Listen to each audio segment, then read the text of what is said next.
LeBron James is not the focal point of a team. And it's different when you've been in charge, you've had say, and now you don't have say.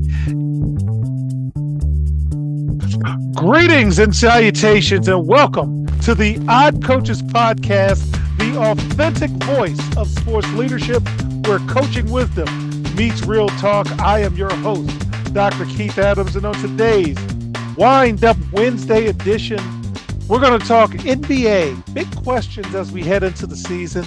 In segment 2, we're going to talk about basketball people to watch.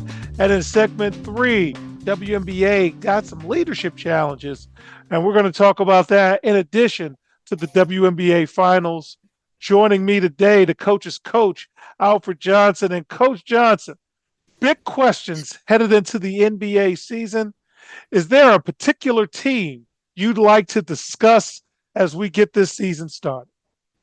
Yes, naturally for me, I want to talk about my 76ers. We got a lot of questions that need to be answered. The East, as we know, is wide open. It is completely wide open, but I worry about my Sixers because of our health. One, it starts with the big fella, Joel Embiid. I'm watching him in the exhibition games. He's on the bench. He looks healthy, but again, I think that's misleading. We don't know what's wrong with him. There's no timetable as to when he may be back. Both he and Paul George are suffering through God knows what. And unfortunately, for the money we're paying them, we're not getting anything. I think they have a nice young core. I like their guards. Although I'm still questioning whether we have a true point guard. I don't see Maxey as a true point guard. Although in this day and time, as we know in the NBA, you have more combo guards handling the ball and things of this nature. But when it comes to decision making, I don't know if they have a true point guard. I had a couple questions about the draft. One, the big French kid that got away, went to the Knicks, I wouldn't have let him out the door. I think that's a mistake losing him. I like the kid Edgecombe, but personally, I would have taken the kid from Rutgers. Okay. I would have taken him because he's a big 6'9", 4'3", who can do some things. I think he would have helped them size-wise, plus he could have helped them on a perimeter because of his size. I have a lot of question marks about the Sixers, and I think Nick Nurse is getting frustrated because what he signed up for, he's not getting. Again, let's back up to the year Joel had when he was MVP. He was splendid. Well, we haven't seen that since then. Yeah. And his injuries are piling up. And I think my buddy Robert says duct tape and sticky glue or something like that. That's pretty good, Robert. You're right about that. Rubber bands. Rubber bands. All right. So for me, Coach, the team I kind of want to talk about, and we usually don't talk about it on the show, so don't get too mad at me, Robert, is we actually want to talk about the Lakers. Because for the first time since like middle school, LeBron James is not the focal point of the team. And it's different when you've been in charge, you've had say, and now you don't have say. It's Luka's team. Yes, The injuries are piling up.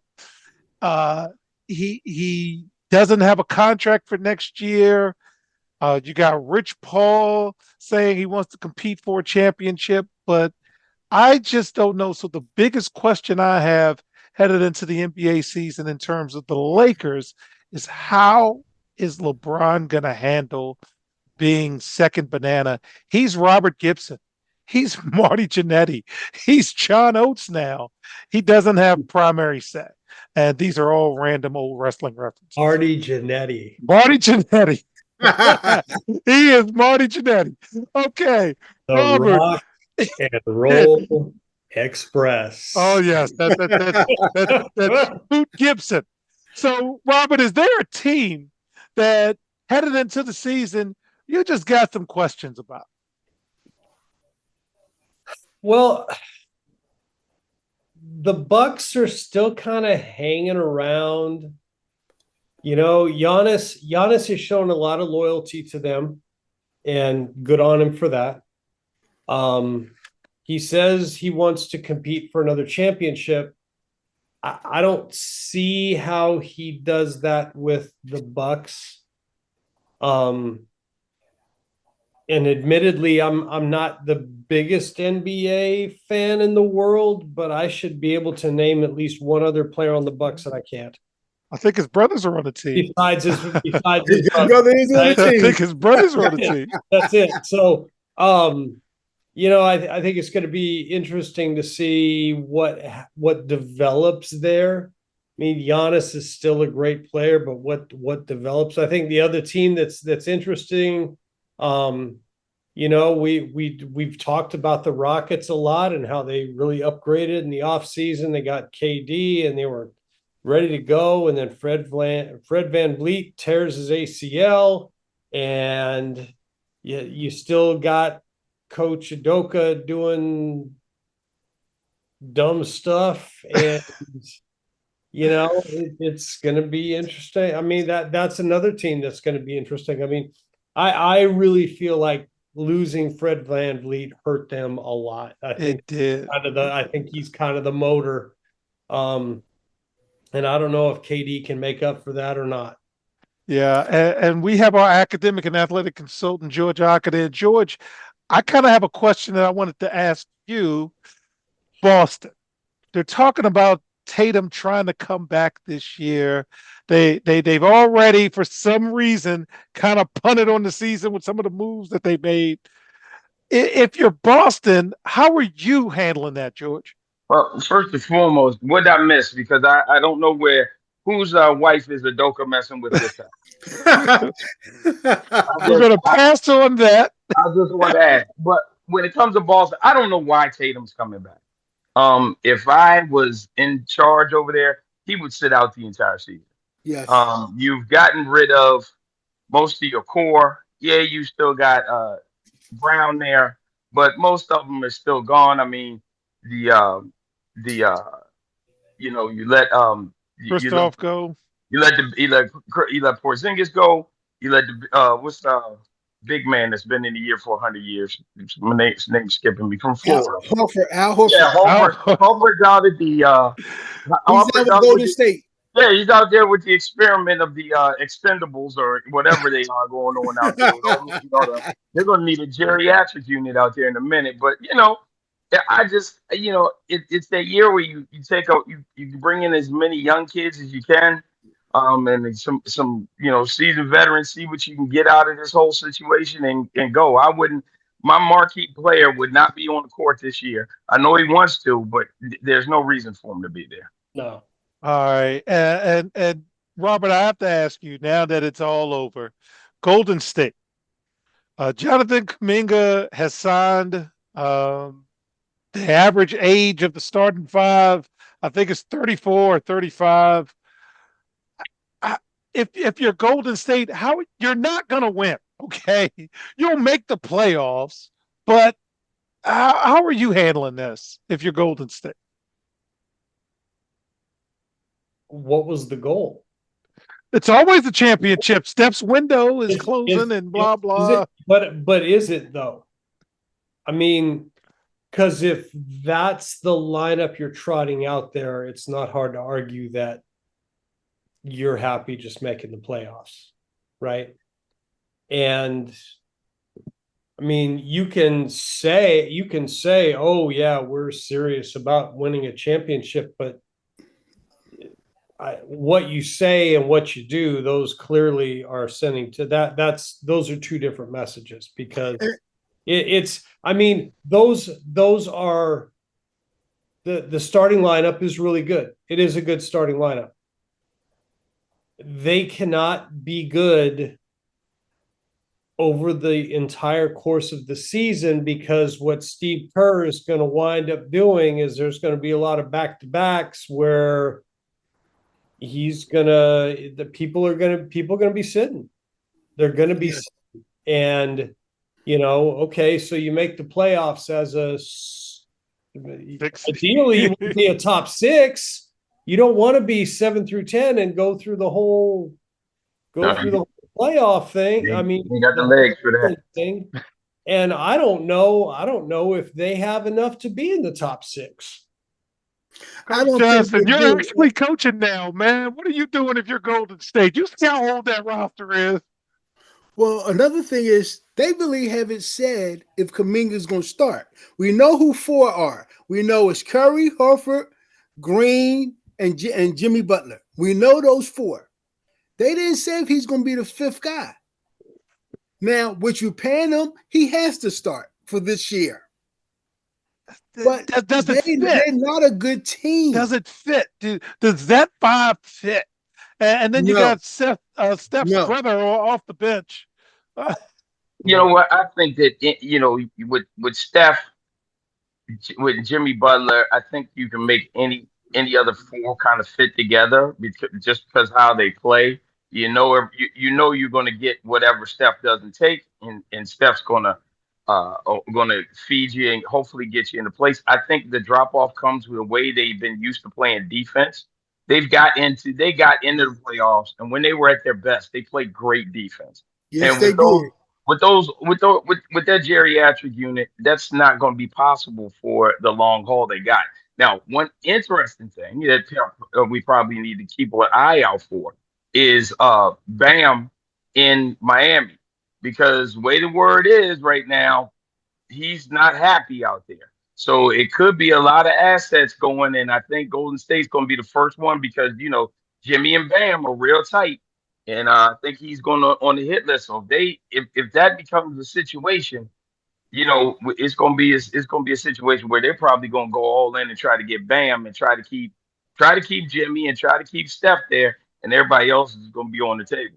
With the team I heard the other day for Bam, I understand he's not happy, but the team I heard is watch San Antonio when it comes to Bam. Robert, it'll be Kuminga. And the other piece that they can let go of that Miami will take, I guarantee you. It should be interesting. All right. So in segment 2, we're going to introduce the people you should watch this coming season in professional basketball. We'll be right back on the Odd Coaches Podcast. Hi, everyone. Dr. Keith Adams here. And for over 30 years, I've dedicated my life to helping student athletes succeed, not just on the fields and the courts, but in the classroom and beyond. And that's why I founded the CKA Save Project. The CKA Save Project understands that finding the balance between academics and athletics is crucial for long-term success. That's why the CKA Save Project offers a range of programs, including personalized consulting, mentorship, and coming in 2027, our innovative Gap Year Basketball Academy designed to assist both young men and women reach their full potential both on and off the court. I'm incredibly excited to announce that the CK Save Project is now partnering with the Cascade Sports Network.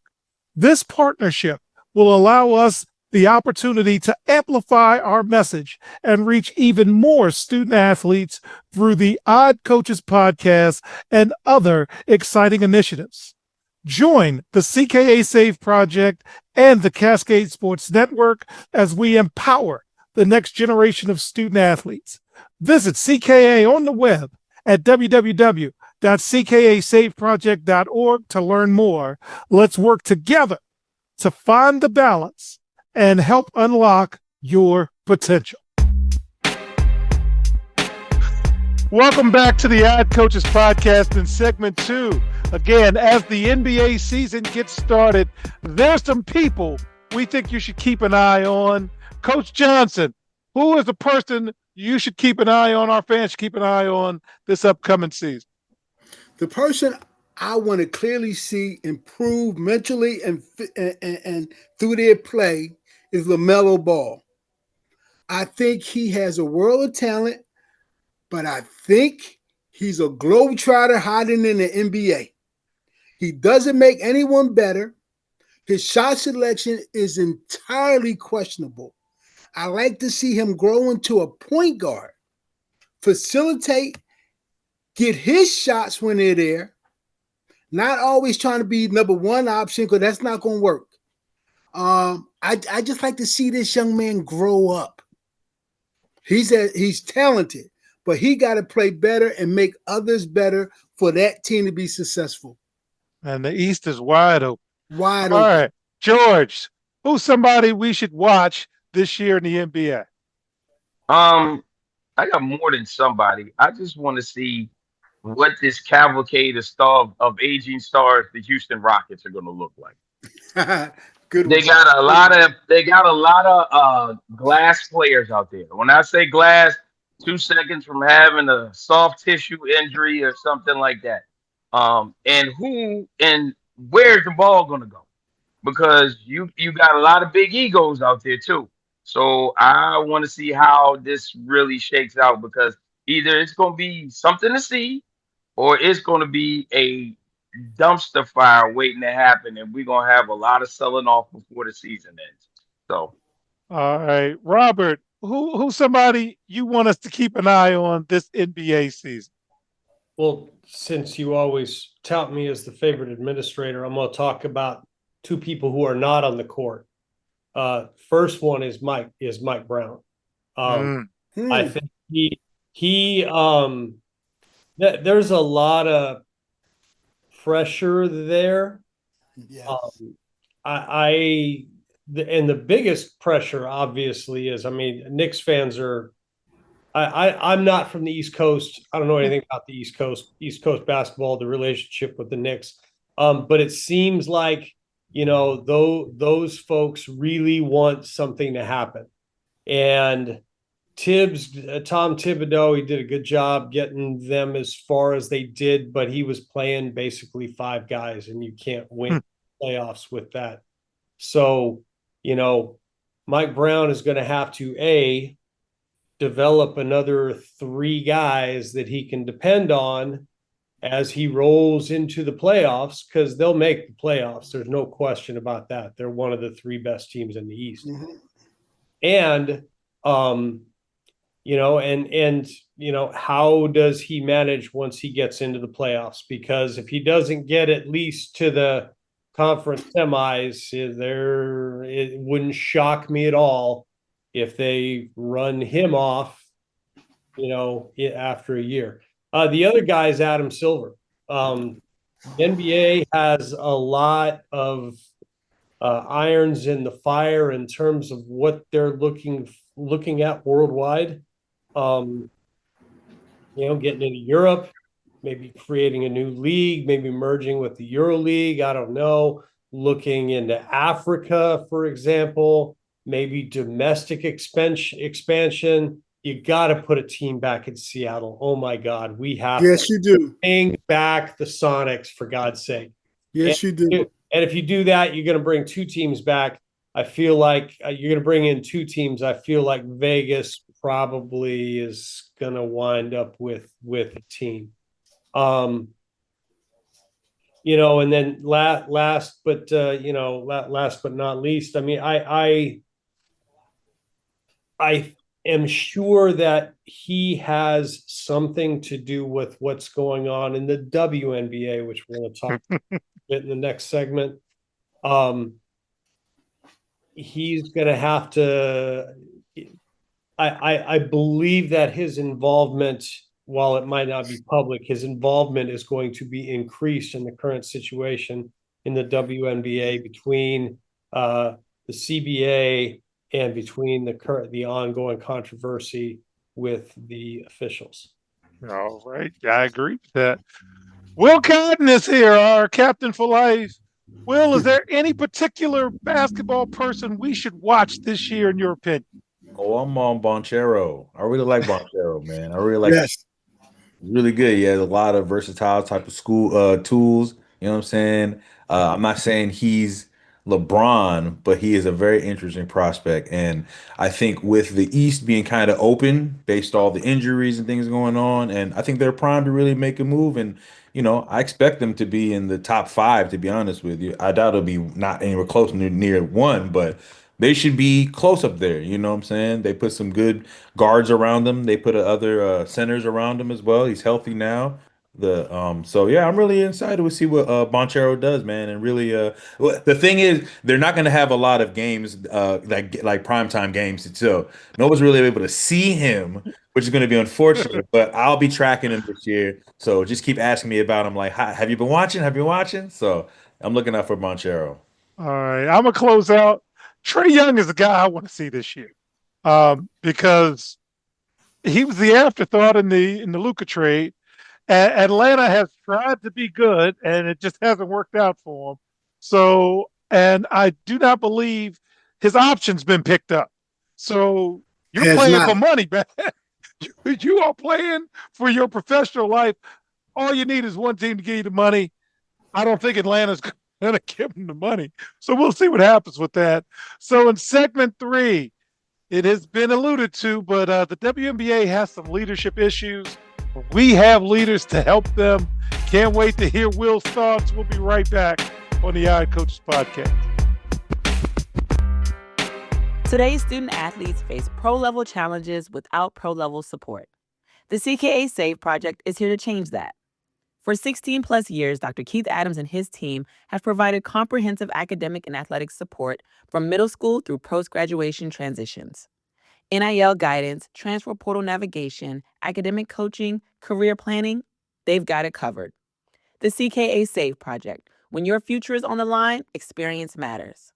Learn more at www.ckasaveproject.org. Welcome back to the Odd Coaches Podcast. And in segment 3, the WNBA Finals is going on, and Las Vegas seems to be taking control. So good luck to them.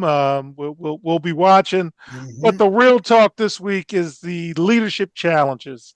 So let's give you a little background. Napheesa Collier, forward for the Minnesota Lynx, and also one of the founding members of I believe it's Undisputed or Alignment or something like that. Unrivaled. Unrivaled. Thank you. Unrivaled. So we've got a conflict of interest there already. She's having some issues with the commissioner. She came out publicly, said some negative things about the commissioner, stood on what she said, had a lot of people share their thoughts. The commissioner did a very great commissioner thing. She acknowledged that there's some challenges. She acknowledged that she has to get better and disagreed with some of the comments. And it is now being reported that Napheesa Collier is not going to take a meeting with the commissioner. She did not. Take the meeting.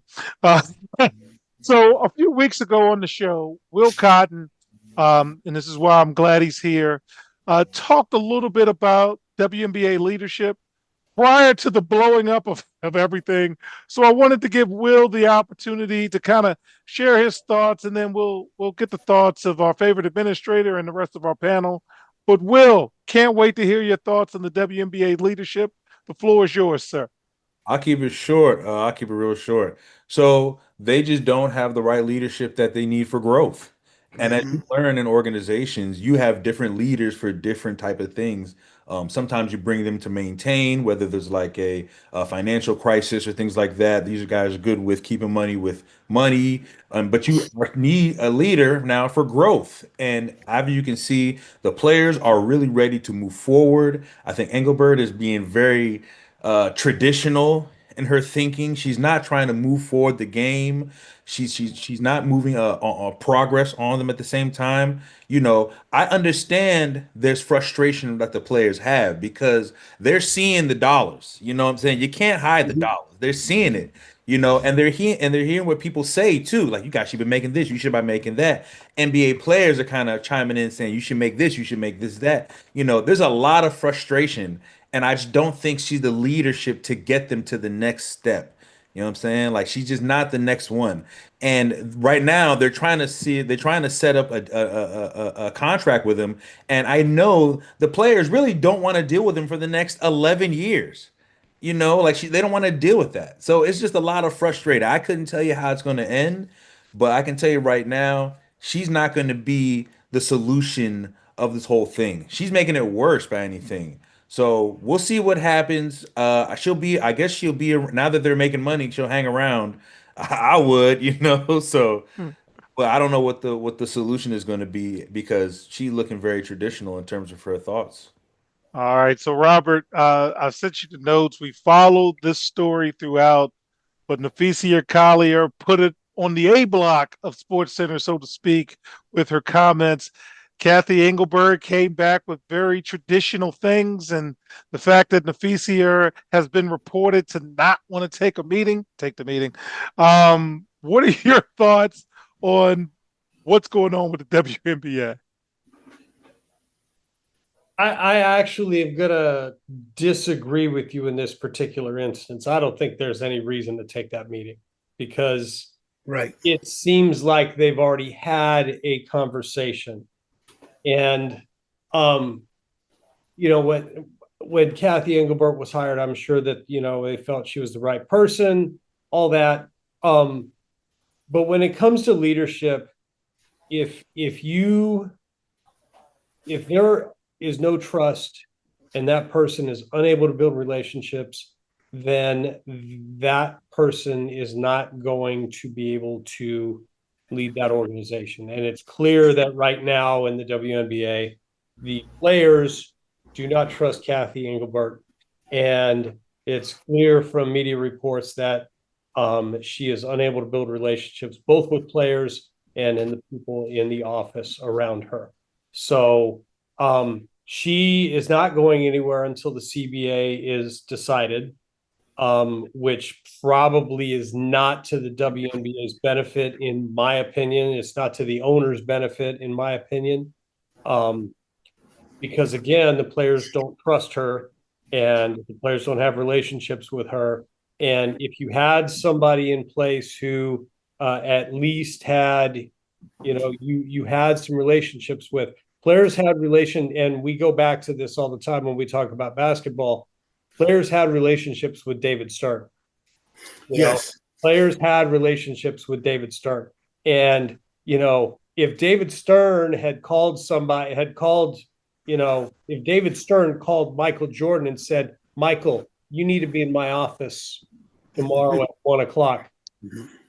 Michael Jordan would be in his office the next day at 1:00, and it wouldn't be a question.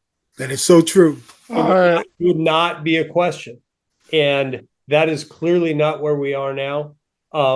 And I don't see how they recover from this without a new commissioner. Being said, I think the WNBA also needs to take a really serious look at their officiating department. I'm going to tell you this: the officials that they're getting, they're not going to get better officials.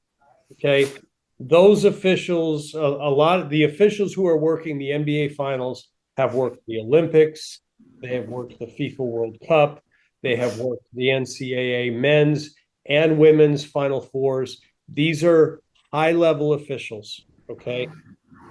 But if the officiating department is not setting clear standards and not making it clear, this is what these plays need to be called, these plays need to be officiated better, then, that's not going to improve. And that hasn't happened. So those are I think those are some things that are going to come out of this. All right. So, George, I got to go to you with this one because Robert is right. However, segment 2, we talked about Adam Silver, and most of the WNBA is owned by NBA owners. So Cathy Engelbert, similar to Roger Goodell, just not at his level, that's her job, is to take the bullets. So I am seeing that whether the players like her or not, that's the commissioner, and do something about it. And that's why I say take the meeting.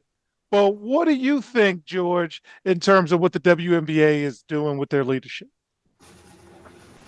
I think that I don't know where they go from here, and I say that because once your your players or your populace employees have lost complete faith Mhm. in your leader, there's nowhere else to go. I don't know how this collective bargaining agreement gets done because they're going if the play as head of the players union sits in there, they're not going to have any faith or trust with the commission. So I don't know how this gets done.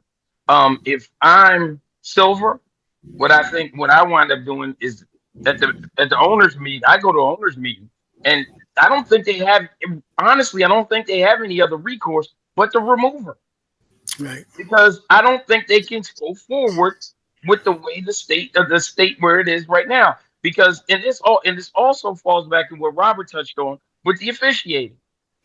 Your commissioner is the one that will set the precedence and get this whole officiating thing under control.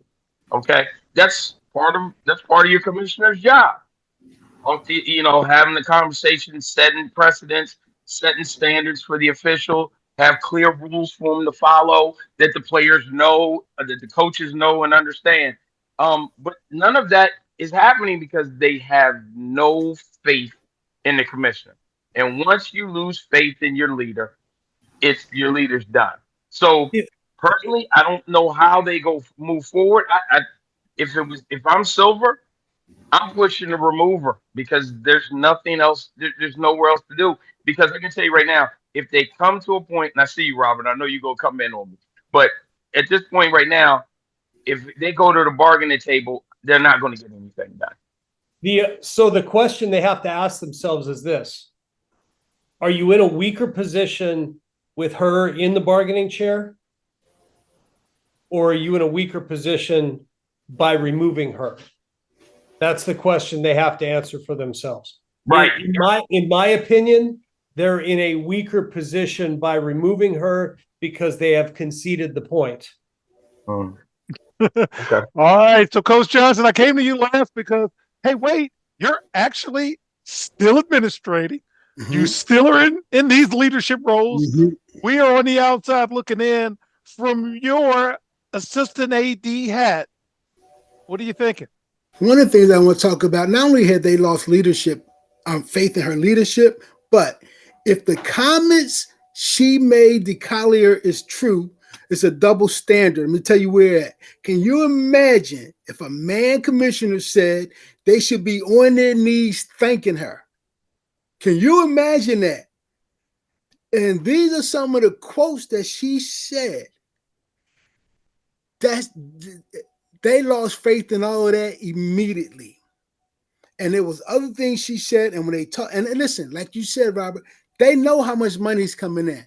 And she talked about Clark, Angel Reese, Paige, and so forth, what they're doing in terms of raising the viewership of the games. They're not being paid. They're not being paid. They're making the star players in the WNBA are making more money on endorsements, with the Unrivaled League and so forth. The WNBA got to pay some money. Now, isn't that a conflict of interest though? Because not everybody's in Unrivaled.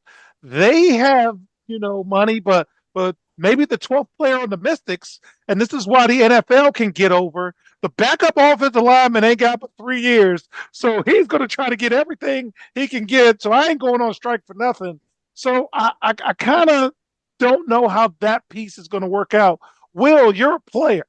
If you are Napheesa Collier and Will Cotton is got a little side bag, you can speak loudly, but the L train don't have what you have. What do you think about that? You got to support all your teammates though. You got to support everybody. It can't just be about yourself. You know what I'm saying? And I think, her speaking out or anybody who's making a bag outside of the NBA, the WNBA should speak out as well. That because that's where they're going to get their strength from. Their strength is from being together. You know what I'm saying? Fighting the fight together. And no matter what you believe on their side on what they should get and da da da da da, it needs to be them all saying, all right, we're all agreeing that this is what needs to happen, you know? So I think just like everybody said, I mean, you have a lot of options. I don't think you have to remove Engelbert from the actual panel and things like that, but you can definitely have some conversations, some strong conversations with her That's about. why you take the meeting. No, you don't. And Take this is the what, meeting. this is what I tell you. Yeah, this is what I say. But the whole situation, I don't, with her still there, and I know Robert said if you get rid of her, you're admitting you to one side.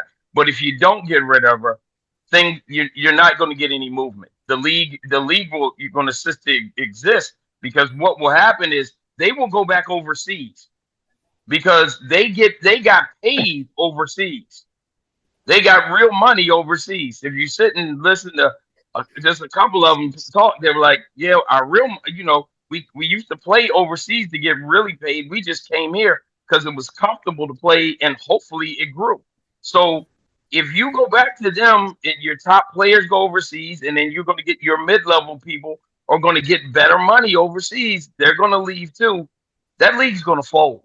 So they can't go a year on strike and not have a season. They can't do it. And gentlemen, That league cannot survive that. and gentlemen, real quick, think about these two things. Sophie Cunningham, nice player. She stated openly, one, she hates the league because everything that's going on through the commissioner, and two, she started a GoFundMe page to help pay for her fines. I mean, well, that's something, that need to be addressed. All right. Well, gentlemen, we will not solve the problems of the WNBA, but I'm glad we had the conversation. So on behalf of our cavalcade of stars, I'm Dr. Keith Adams saying thank you for listening and or watching the Odd Coaches podcast, the authentic voice of sports leadership where coaching wisdom meets real talk. We are also seen on the Cascade Sports Network. Shout out to Kansas City, Missouri. And we will see you on the sidelines. Until next time, take care. We hope you enjoyed today's show. The Odd Coaches podcast drops new episodes every Tuesday, Wednesday, and Thursday. Make sure you subscribe to the Odd Coaches podcast on YouTube, Spotify, and iHeartRadio. Follow the Odd Coaches podcast on the X platform at Odd Coaches. Follow Dr. Keith Adams and the CKA Save Project on social media at CKA Save Project. For more information about the CKA Save Project, visit them on the web at www.ckasaveproject.org. See you next time on the Odd Coaches podcast.